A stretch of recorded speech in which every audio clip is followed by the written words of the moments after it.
এই ভিডিওর মাধ্যমে আলোচনা করব বিদ্যাসাগর বিশ্ববিদ্যালয়ের বিএ প্রথম সেমিস্টারে 2018 সালের অনার্সের শিক্ষাবিজ্ঞান প্রশ্নপত্র নিয়ে।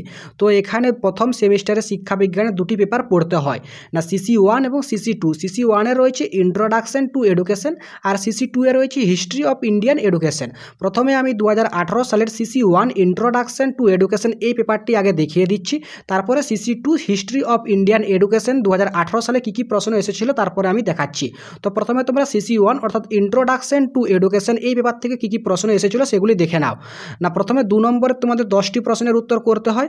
তো তোমরা দেখে নাও যে 2 নম্বরে কী কী প্রশ্ন এসেছিল। না, 1 নম্বর দাগে রয়েছে কয়ে এডুকেশন শব্দটির ব্যুৎপত্তিগত অর্থ কী? প্রাচ্য ও পাশ্চাত্যের 4 জন প্রখ্যাত শিক্ষাবিদের নাম লেখো। ক নম্বর দাগে রয়েছে শিক্ষার বৃত্তিমূলক উদ্দেশ্য বলতে কী বোঝায়? তারপর রয়েছে শিক্ষার বিভিন্ন উপাদানগুলি কী কী? পরিবারের দুটি শিক্ষাগত তাৎপর্য উল্লেখ করো। একজন শিক্ষকের সবচেয়ে গুরুত্বপূর্ণ দুটি দায়িত্ব বিচার করো। তারপর রয়েছে রাষ্ট্রের দুটি শিক্ষামূলক দায়িত্ব উল্লেখ করো। তারপর রয়েছে চলচ্চিত্র কী ধরনের শিক্ষামূলক সংস্থা এবং কেন? তারপর 6 নম্বর দাগে রয়েছে কাকে কেন শিশুকেন্দ্রিকতার পিতা বলা হয়? খেলা ও কাজের মধ্যে দুটি পার্থক্য বিবৃত করো। তারপর রয়েছে কে একবিংশ শতকের জন্য আন্তর্জাতিক শিক্ষা কমিশন এর নেতৃত্ব দেন এবং UNESCO কাছে উপস্থাপিত তাদের প্রতিবেদনের নাম কী ছিল? তারপর রয়েছে বিদ্যালয়ের দুটি কাজ উল্লেখ করো। তারপর 2 নম্বর দাগে রয়েছে খেলার বিরেচন তত্ত্ব বলতে কী বোঝায়? পাঠ্যক্রম ও পাঠ্যসূচির মধ্যে কী পার্থক্য? তারপর রয়েছে কাসাডি বাম্বিনি কী? এরপর 5 নম্বরে 4টি প্রশ্নের উত্তর করতে হয়। তো কী কী প্রশ্ন এসেছিল? না, প্রথমে রয়েছে উপহার ও কৃতজ্ঞ বলতে কী বোঝায়?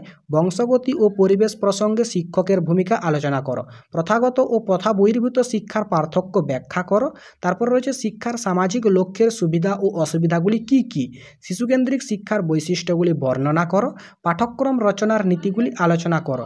এরপরে 10 নম্বরের দুটি প্রশ্নের উত্তর করতে হয়। তো প্রথমে ছিল ডেলর কমিশনের আলোকে আধুনিক শিক্ষার লক্ষ্যের বিশদ ব্যাখ্যা করো। তারপর ছিল সহপাঠক্রমিক কার্যাবলী বলতে কী বোঝায়? বিদ্যালয়ে এর কি প্রয়োজনীয়তা? সহপাঠক্রমিক কার্যাবলীতে শিক্ষকের ভূমিকা কী? অর্থাৎ এই নম্বরটি ছিল 2+5+3 হিসাবে ভাগ করা ছিল। তারপর ছিল বিদ্যালয় হলো সমাজের একটি ক্ষুদ্র সংস্করণ, ব্যাখ্যা করো। এই প্রসঙ্গে সমাজ ও বিদ্যালয় সম্পর্ক আলোচনা করো। তারপর ছিল প্রকল্প পদ্ধতি কী? প্রকল্প পদ্ধতির বিভিন্ন ধাপগুলি কী কী? প্রকল্প পদ্ধতির সুবিধাগুলি উল্লেখ করো। এখানে 4টি প্রশ্ন থাকে, যার মধ্যে 2টি প্রশ্নের উত্তর করতে হয়, অর্থাৎ 10 নম্বরে 4টি প্রশ্ন থাকবে, যার মধ্যে তোমাদেরকে 2টি প্রশ্নের উত্তর লিখতে হয়। এরপর তোমরা CC2 অর্থাৎ হিস্ট্রি অফ ইন্ডিয়ান এডুকেশন থেকে 2018 সালের শিক্ষাবিজ্ঞানে কী কী প্রশ্ন এসেছিল সেগুলি দেখে নাও। না, প্রথমে তোমাদের 2 নম্বরে 10টি প্রশ্নের উত্তর করতে হয়। তো 2 নম্বরে কী কী প্রশ্ন ছিল? না, প্রথমে ছিল প্রাচীন ভারতের বৈদিক শিক্ষা ব্যবস্থার দুটি বৈশিষ্ট্য লেখো। 2 নম্বর ছিল উপসম্পদা বলতে কী বোঝায়? 3 নম্বর ছিল শ্রমণ কারা ছিলেন? মক্তব কী? চতুরাশ্রম কী? প্রবজ্জা কী? তারপর ছিল মধ্যযুগীয় ভারতীয় শিক্ষায় শিক্ষক ছাত্র সম্পর্ক কী রকম ছিল? তারপর ছিল উপনয়ন কী? শ্রীরামপুর ত্রয়ী কারা? বুনিয়াদী শিক্ষা কী? এরপর দেখে নাও মেকলে মিনিট কী? ভারতীয় শিক্ষা কমিশনের সুপারিশ অনুসারে বি কোর্স কী? দেশজ শিক্ষার উন্নয়নে অ্যাডামের দুটি সুপারিশ লেখো। তারপর ছিল উচ্চ শিক্ষাক্ষেত্রে লর্ড কার্জনের শিক্ষানীতি কী ছিল? উডের ডেসপেচে ভাষানীতি সংক্রান্ত সুপারিশ কী ছিল তা বিবৃত করো। এরপরে বিভাগ ঘ অর্থাৎ এখানে 5 নম্বরে 4টি প্রশ্নের উত্তর করতে হয়। তো বিভাগ ঘয়ে প্রথমে ছিল 1813 সালের সনদ আইনের শিক্ষাগত গুরুত্ব কী ছিল? স্যাডলার কমিশনের মূল সুপারিশগুলি লেখো। মাদ্রাসা ও মক্তব শিক্ষা প্রতিষ্ঠার রূপে টোল ও পাঠশালা থেকে কিভাবে পৃথক ছিল? প্রাচীন ভারতীয় শিক্ষায় শৃঙ্খলার ধারণাটি বিবৃত করো। তারপর ছিল ভারতে পাশ্চাত্য শিক্ষা সুদৃঢ় করার ক্ষেত্রে মেগলের কী ভূমিকা ছিল? তারপর ছিল প্রাথমিক শিক্ষা সম্বন্ধে কোঠারি কমিশনের সুপারিশগুলি লেখো।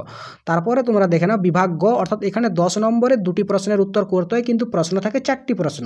তো প্রথমে ছিল লক্ষ্য, পাঠ্যক্রম ও শিক্ষা পদ্ধতি বিশেষভাবে উল্লেখ করে প্রাচীন ভারতের বৈদিক শিক্ষা ব্যবস্থা সম্পর্কে আলোচনা করো। তারপরে ছিল মধ্যযুগে ভারতের ইসলামিক শিক্ষা ব্যবস্থার লক্ষ্য, পাঠ্যক্রম ও শিক্ষা পদ্ধতি সম্পর্কে আলোচনা করো। গ নম্বর দাগে ছিল ভারতীয় শিক্ষায় প্রাচ্য ও পাশ্চাত্য দ্বন্দ্বের কারণ বিশ্লেষণ করো, কিভাবে এই দ্বন্দ্বের অবসান হয়। তারপর ছিল রাধাকৃষ্ণন কমিশনের প্রধান সুপারিশগুলি বিবৃত করো, কোন সুপারিশটি বর্তমানে প্রাসঙ্গিক।